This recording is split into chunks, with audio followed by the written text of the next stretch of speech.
Hello সবাইকে, সবাই কেমন আছো? আশা করছি সবাই ভীষণ ভালো আছো, আর আমিও কিন্তু ভীষণই ভালো আছি।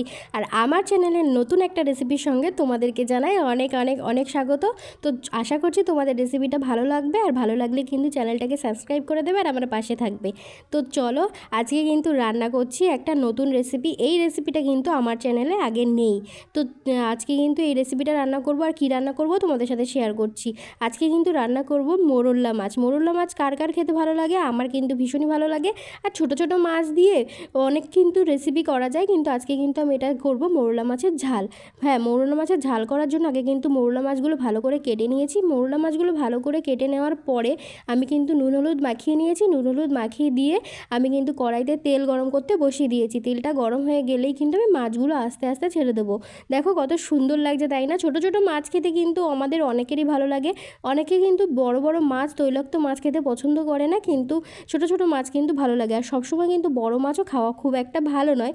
তো এই রেসিপিটার জন্য কিন্তু ছোটো ছোটো মাছগুলোই একদমই পারফেক্ট। এই মাছগুলো দিয়েই কিন্তু মানে ঝাল খেতে ভীষণই ভালো লাগে।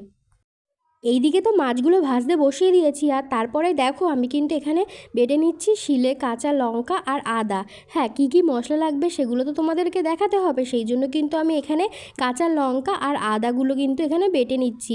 দেখো কত সুন্দরভাবে বাটা হয়ে গিয়েছে। বাটা মশলার কিন্তু টেস্টই আলাদা, সবসময় এই কথাটা বলি। আর তার সঙ্গে কিন্তু বেটে নেব পোস্ত। পোস্তর সঙ্গে কিন্তু দিয়ে দেবো এই যে কী বলো তো, সর্ষে, কালো সর্ষে। হ্যাঁ, পোস্তর সঙ্গে কালো সর্ষে দেবো, আর সঙ্গে দেবো দুটো কাঁচা লঙ্কা। দুটো কাঁচা লঙ্কা দিয়ে দিলাম, মানে সর্ষের সঙ্গে কাঁচা লঙ্কাটা দেওয়ার একটাই কারণ, মানে শস্যটা যাতে তেতো না লাগে, সেই জন্য কিন্তু কাঁচা লঙ্কাটা দিয়ে দিয়েছি। আর কাঁচা লঙ্কাটা দিয়ে পোস্ত আর সর্ষেটা দিয়ে কিন্তু আমি ভালো করে বেটে নিচ্ছি। আর দেখো ভালো করে বেটে নেওয়া হয়ে গেছে। সর্ষে আর পোস্ত বাটতে কিন্তু বেশি সময় লাগে না। আর এদিকে কিন্তু মাছও ভাজা হয়ে গিয়েছে। আর তারপরে কিন্তু আমি কড়াইতে আর একটু তেল দিয়ে দিলাম। তেলটা দেওয়ার পরে আমি এখানে দিয়ে দেবো সামান্য কালো জিরে। একদম সিম্পলভাবে দেখাবো তোমাদের এই রেসিপিটা। তারপরেই কিন্তু এখানে দিয়ে দেবো এই মাছগুলো, মোরলা মাছগুলো যেগুলো আমি ভেজে রেখেছিলাম, সেই মাছগুলো কিন্তু আমি পরপর দিয়ে দিচ্ছি। হ্যাঁ, তেলটা গরম হওয়ার পরে কালো জিরে দিয়ে দেবে, তারপরে কিন্তু মাছটা দিয়ে দেবে। আমি কিভাবে রান্না করছি একদম দেখতে থাকো, সুন্দর হবে খেতে আর ভীষণই টেস্টি লাগবে। বিশ্বাস না হলে রেসিপিটা কিন্তু পুরোটা দেখতে হবে। আর আমার চ্যানেলে যখন একবার ঢুকেই গেছে, পুরো ভিডিওটা দেখেই যাও। আর তারপরে কিন্তু আমি দিয়ে দিয়েছি সর্ষে আর পোস্ত বাটাটা, আর তখন দেব লঙ্কা বাটা। এগুলো কিন্তু ভালো করে দিয়েছি আমি। দেওয়ার পরে কিন্তু আমি একটু মিশিয়ে নেব। হ্যাঁ, মিশিয়ে নিচ্ছি। তোমরা ভাবতে পারো যে জল ছাড়া কেন আগে করছে, এটা কি জল দেবে না? অবশ্যই জল দেবো, কিন্তু মাছের সঙ্গে এটাকে আগে ভালো করে একটু কষিয়ে নেব। হ্যাঁ, দেখো সুন্দরভাবে একটু কষিয়ে নিয়েছি। আর দেখো তেলটাও কিন্তু অনেকটা টেনে নিয়েছে। আর তারপরেই কিন্তু আমি এখানে দিয়ে দেবো সেই মশলা ধোয়ার জলটা। মশলা ধোয়ার জলটা অল্প পরিমাণ দিয়েছি, বেশি এখন দেবো না, খুবই অল্প দেবো। এটা একটু ভালো করে কষে যাবে, তারপরেই কিন্তু আমি বেশি পরিমাণ জলটা ব্যবহার করব।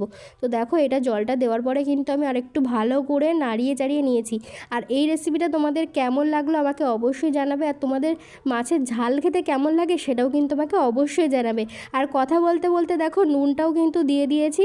নুনটা দিয়ে দেওয়ার পরে আমি এখানে দিয়ে দিচ্ছি সামান্য পরিমাণ হলুদ। হলুদ আর নুনটা আমি প্রথমে দেইনি, সেই জন্য কিন্তু এখন দিয়ে দিলাম। তো দেখো হলুদ আর নুনটা দিয়েও কিন্তু আমি ভালো করে মিশিয়ে নিচ্ছি। আর দেখো লাস্টে কিন্তু তেলটা ছেড়ে দিয়েছে। তেলটা ছেড়ে দেওয়া মানেই কিন্তু ঝোলটা টেনে গিয়েছে আর মশলাটাও ভালো করে কষে গেছে, তোমার রান্না একেবারে রেডি।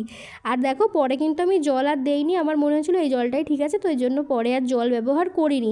তারপরে কিন্তু ওপর থেকে দুটো কাঁচা লঙ্কা দিয়ে দিলাম, আর দিয়ে দেবো সামান্য পরিমাণ কাঁচা তেল। দিয়ে দেওয়ার পরেই কিন্তু আমি নামিয়ে নেব। একদমই রেডি হয়ে গিয়েছে। নুনটা দেখে তোমরা জাস্ট নামিয়ে নেবে। আর এত চটজলদি এত সুন্দর রান্না তোমাদের কেমন লাগলো আমাকে কমেন্টে জানাতে অবশ্যই ভুলবে না, ঠিক আছে? অবশ্যই আমাকে কমেন্টে জানাবে। তো আমার রেসিপিগুলো কেমন লাগছে তোমাদের অবশ্যই আমাকে জানাবে। আর দেখো রান্নাটার পরে জাস্ট লুকটা দেখো কি সুন্দর লাগছে, মানে দেখেই মনে হচ্ছে এক্ষুনি খেয়ে ফেলি। তো চলো চ্যানেলটাকে সাবস্ক্রাইব করো। টাটা আজকের মতো।